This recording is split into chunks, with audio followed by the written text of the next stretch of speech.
Welcome to Meathead Test Kitchen, where food and fitness come to hang out. Nutrition, training, and life. It's all fair game on Meathead Test Kitchen. Welcome to Meathead Test Kitchen, a podcast where food and fitness come to hang out. I'm Sadie. I'm Sausha. And everywhere, all day long, you can do a simple Google search and you will find multiple, if not handfuls, if not thousands or millions of people screaming at the top of their fucking lungs that sugar is the worst thing on earth. Yes, we're being dramatic, but you know what we mean. But it's true. Yeah. Everyone. If you feel attacked, then you should be, because we're attacking you. Yes. We want to have an actual conversation, though, about sugar and hopefully destigmatize it for our listeners today. So let's fucking do this. Sugar is not your enemy. Say it again for the people in the back. Delay. Sugar is not your enemy. Eat okay. It. All right. But we've been told this for so long that sugar is bad. How are you not lying? Well, we're going to fucking tell you that today. Yes, we've also been told that carbs are fucking terrible for you and that you should only do keto. And if you listened to this podcast before, you know that simply is not true. Anything that you consume in a surplus is going to have a negative impact either immediately or over the long run on your diet, potentially your health, and may cause weight gain. Not our opinion. Scientific fact. If you want that information, you can check our TikTok video about it from last week where we talk about the same thing, because I posted from the Mayo Clinic and I posted from Livestrong. Both reputable sources when it comes to health information. That's right. The Mayo Clinic's the #1 hospital in the country. You can kind of listen to what their doctors have to say. They might know what they're talking about. Sasha got otter pens for her birthday and she's excited about them. And every time I agree, I'm going to make it clap its hands. All right? Clapping. This is why you have to watch the podcast on YouTube. You can't see the clapping otter pen if you don't watch the podcast. Sorry, better go over there and watch it. It's true. Is sugar fattening? Well, it depends. If you're picking up on a theme for fitness and nutrition journeys, you're right. Yes, most things are not cut and paste. There's been a lot of research over the years done on sugar. Certain facets of the fitness community will like to call the sugar industry big sugar. I'm not going to name names, but if you've done functional fitness, you know what I'm talking about. The general conclusion is this, that sugar can contribute to weight gain. However, there's nothing special about sugar that makes it the devil or this fattening agent that it's made out to be. Absolutely, 1,000%. Sugar can most definitely, like anything else, increase your caloric intake. So over the years, food has evolved, and if you're on YouTube, you could see me doing the bunny ears, air quotes, meaning that there are more additives, more preservatives, or more sugar added to food to make it more palatable and appetizing. That's the food industry. If you want to be pissed at someone, be pissed at the food industry. All that fat-free, low-fat shit has way more sugar because they're trying to keep it palatable. Yeah, when you take the fat away, you have to put something back. Exactly. Yeah, so like the one thing I always remember when having a conversation about nutrition or weight gain itself is that for the average adult human with no medical conditions, because let's talk about sugar and medical conditions. Yes. If you're diabetic, you obviously, sugar is not your friend. We're not arguing that. Like if your doctor says don't fucking do this, don't fucking do it. Exactly. They're your doctor. We're not. We're just here to throw shit at you and be like, hey, have you considered this? Yeah. So like the only way to gain weight is by eating in a caloric surplus. That is the only way to do it. Eating or drinking things that lead to a caloric surplus will make you gain weight. I'm going to say it again for the people that don't want to believe it. It doesn't matter if it's carbs. It doesn't matter if it's fat. It doesn't matter if it's protein. Anything in excess can make you gain weight. Exactly. Period. End of discussion. Again, not our opinion. Yes. Scientific fact. And that's why we put in there minus certain individuals who may have underlying medical conditions or health issues. This applies to the average adult human. So when people consume food containing added sugar, they tend to consume more calories. However, when people consume sugar just by itself, they do not consume large amounts of it. So if you're digging for like the correlation here, if you're wondering what the theme is, added sugar is not the best thing for you. It adds calories automatically, just like if you're adding extra fat or whatever. So if you're looking for the theme or the correlation here, added sugar is not the best thing that you can ingest. We're not saying that sugar is bad for you or that added sugar is going to kill you. However, if you eat a lot of foods with added sugar, that's where it can add up really quickly. Right. You're automatically going to get more calories in your food when you're adding more things to it, like sugar, or it could be fat or whatever. Yeah. So like think about if you go get a drink, if you go get a coffee from like Starbucks or Scooters or Dunkin' or whatever, Think about how much sugar is hidden in that drink that you don't know about versus if you brewed your own cup of coffee at home and put like a teaspoon or a tablespoon of, just plain white table sugar in it. Completely different. You will put less sugar in that black cup of coffee at home than you will get in that drink from Starbucks, from Scooters, from Dunkin'. And that's why it's important to keep track of empty calories. That's what those are. Empty calories come from typically beverages that you're drinking. If you're not accounting for those in your daily caloric, however you're tracking it, or if you're not, just be mindful of the fact that those types of things have calories attached to them. And if your source of joy is that fucking iced latte every morning, drink it. We're not telling you not to. Just put it in your budget. Moderation. Yeah, put it in your budget. As long as you're conscious of it, then you're fine. This is why all calorie restriction diets work, because you're paying attention to what you're putting in your mouth. So it doesn't matter, again, if it's keto, if it's Atkins, if it's fucking whatever. You could eat 20 pounds of bacon and still lose fat if you're eating the right amount of bacon a day. Yep. Like, don't let us make you feel like we're shaming you for making the choices you're making. If that is your source of joy, if that's what like you look forward to in the morning when you have to go to work, fucking drink it. There is an article from blog.nasm.org that's linked in the show notes with a study completed by Richter and Campbell of Johns Hopkins University. They are also a well-known medical authority in the country. They're kind of a big deal. If I actually know someone that went to Johns Hopkins and they're literally the smartest fucking person I know. They're reputable. Yeah. Now they live in like Hong Kong or something doing like tropical medicine and like they probably had a hand in fucking curing COVID. No joke. Like that type of level doctor is fucking wild. That's who goes to Johns Hopkins University. But they published a Journal of Nutrition in 1940 that found when given access to pure raw sugar separate from their food, rodents actually consume the same amount of calories as they did when there was no sugar present. Yes, that is an old study. However, some things can be old and still be relevant. They found out that this combination of sugar mixed in with the food is what made them consume more calories because, again, it made the food more palatable. Yep, exactly. Again, we're going to keep reiterating this, but sugar all by itself is not fattening. Yeah. There are various studies that have looked into sugar and its direct effects or correlation to fat gain. We've linked some of them in the show notes if you'd like to read them for yourself. In the first linked report, researchers studied folks that were fed a diet where something like 43% of their diet was comprised of sugar. But they were in a caloric deficit. So those individuals in that study lost weight over a 6-week period of time. Yeah. Again, you can eat just bacon. You could eat just bread. You could eat just vegetables and still lose weight as long as you're in a caloric deficit. In the second study, participants were given a high sugar liquid drink as their diet, and they lost a fuckload of weight. Why? Because they were, again, in a caloric deficit. Let's say it again. Louder for those in the back. Hello. If you are in a caloric deficit, it does not matter what you're eating, you're going to lose weight. Are there things that you could eat that are more more nutritious, valuable? Yes, sure. Yeah. But you could eat fucking Snickers bars every single goddamn day. As long as you're in a caloric deficit, you're gonna lose weight. I mean, we talked about this with Dr. Fit and Fabulous fucking eons ago when we dropped our first, like, I don't know, she's in our first like 15 or 20 episodes, so it's like way back there. But check that episode out. We talk about it there too, because she's a big proponent of the carnivore diet because it helps her body deal with, like, everybody's body has their own quirks. You're going to have to tweak your diet to do whatever you need to do.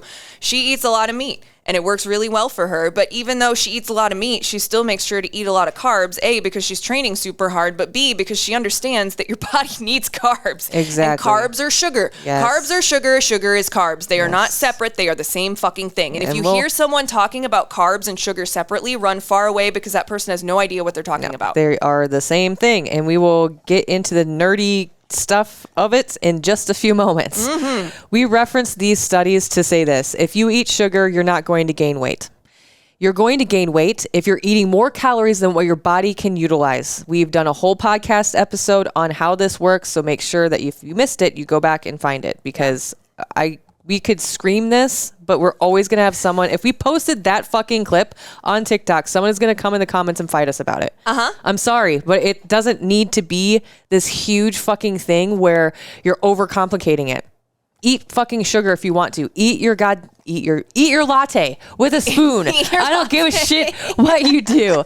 Eat what you want. Just be mindful that things have different caloric values. Yeah. If there's added sugar, that's not what's causing you to gain weight. It's the fact that you're eating in a caloric surplus. End of fucking story. Otter clap.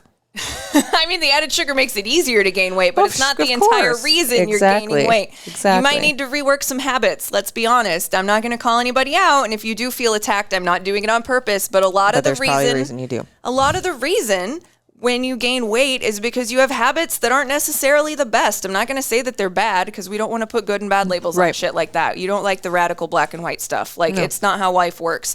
But you can work on improving things. Maybe if you are doing all these things and you're like, well, shit, none of it's working, really, really, really examine what your habits are, because I bet you'll find the reason why you're failing. Yep. And that is not, that's not like, trust me. I've had to reprogram my brain on a lot of fucking habits. And sometimes you really have to go through it with a microscope when it's not working to be like, all right, I'm fucking missing something. What am I missing? Mm-hmm.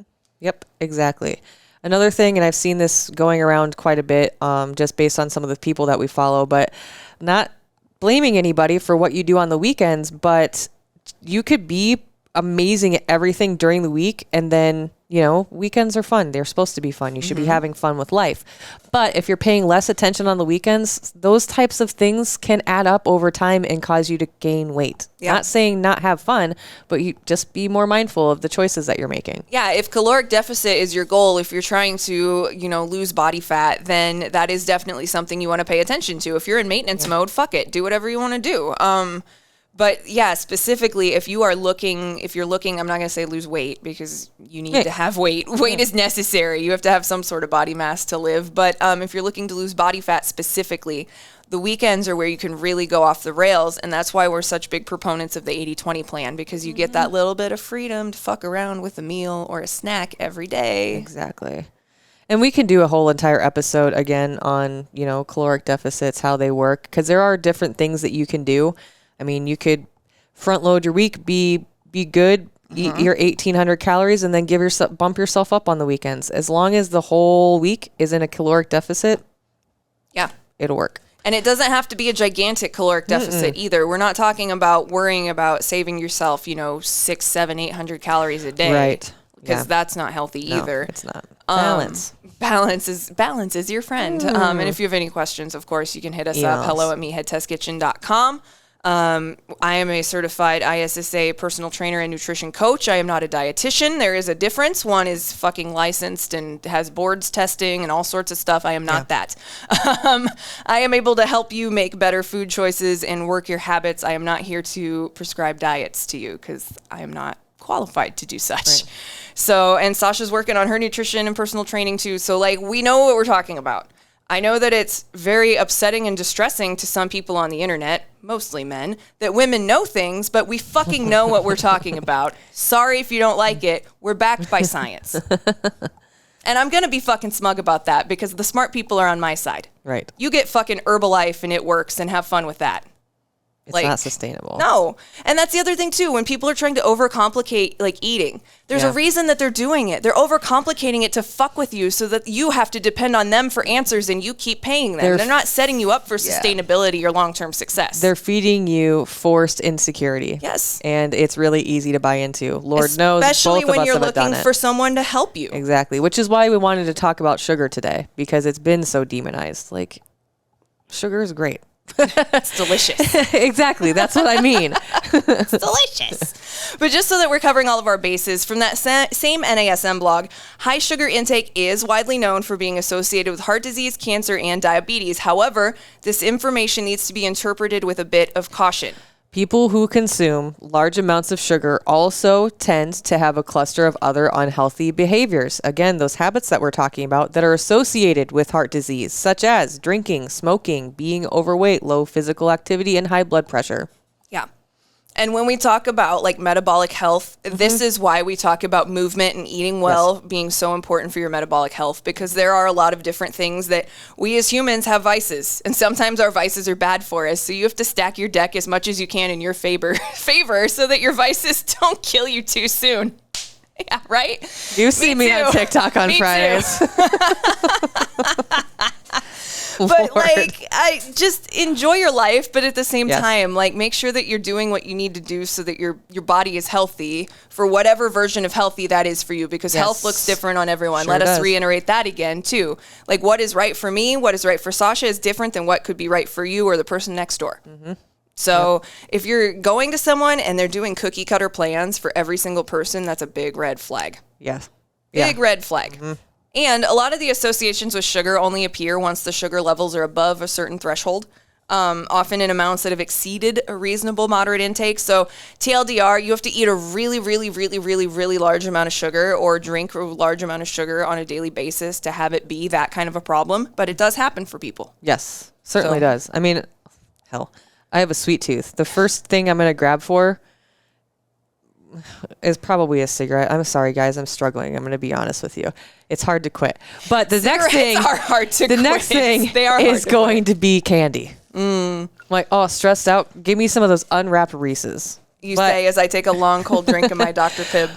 You know, we Mr. Pibb. we all have go-to moves, but typically what they're talking about in some of these studies, or when people are making that broad brush statement, sugar's fucking terrible for you, they're talking specifically probably about people who have underlying issues and then are eating a lot of sugar. Or like, they're all doing the it time. to scare you. Exactly, but it's both. Yeah.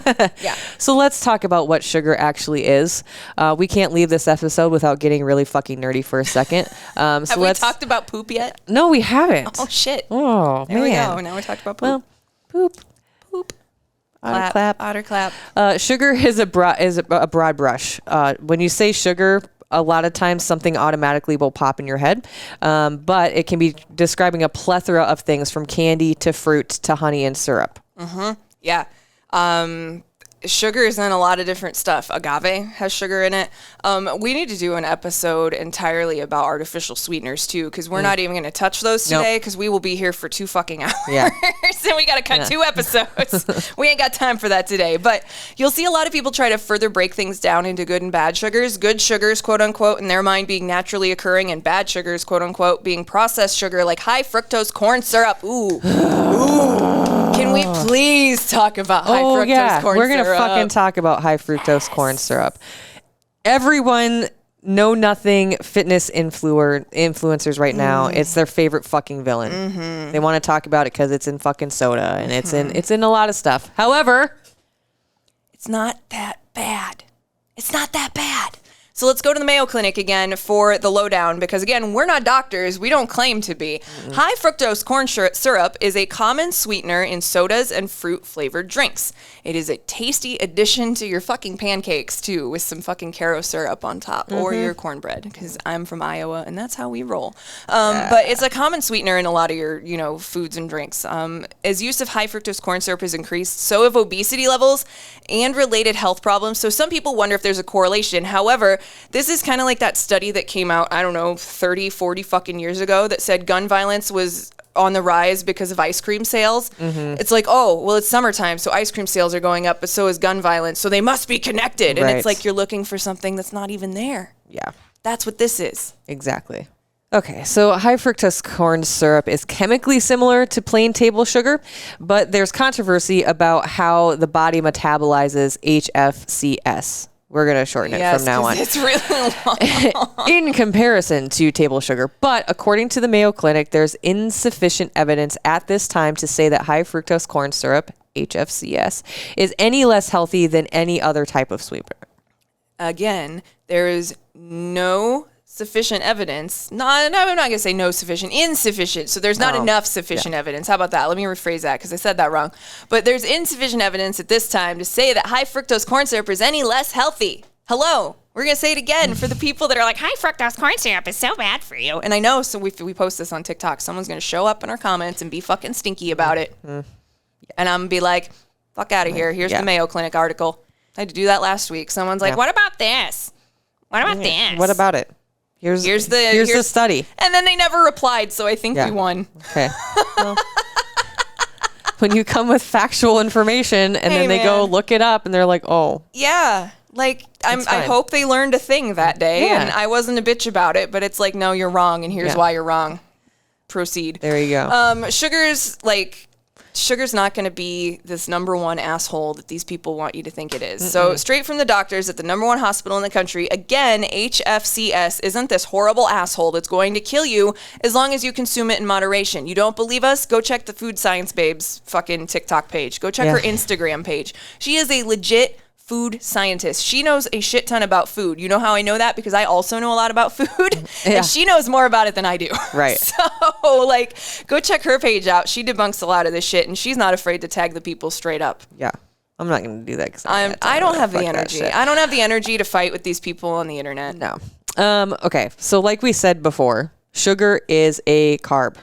Its primary role being energy. That's what carbs do. And if you missed the carbs episode, go back and listen to that, please. There are 3 forms of sugar: monosaccharides, oligosaccharides, and polysaccharides. So monosaccharides are going to be your simple sugar: glucose, fructose, and galactose.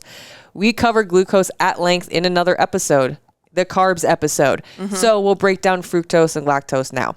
Fructose is a sugar naturally found in fruit, but also found in processed items like table sugar and high fructose corn syrup. Fructose is converted into glucose by the liver and then released into the blood for use. Yes. Energy.